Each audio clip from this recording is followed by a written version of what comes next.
রাত্র 11:30টার আগেও ওই 22 বছরের যুবক, সে তো ফুটফুটে তাজা চমৎকার ছিল। আজকে যখন জোহরের পরে তার লাশ শুয়ে আছে খাটের মধ্যে, মনে হচ্ছে না এই ছেলে কোনোদিন সোজা হয়ে দাঁড়াইছে। এতগুলো মানুষ তাকে দেখতেছে, সে তো নড়েও না, চড়েও না, চোখও আর নেই।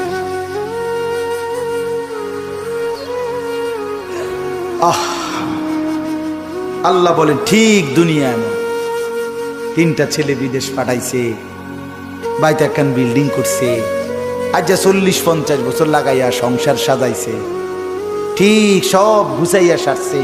দুনিয়া এখন ভোগ করবে। মালাকুল মউত আইসা কইছে, চাচা যাওনের টাইম হইছে। হ্যাঁ, যাওয়ার সময় হয়েছে, চলেন চাচা। আহা কি কর ভাই, মাত্র গুছাইয়া নিলাম,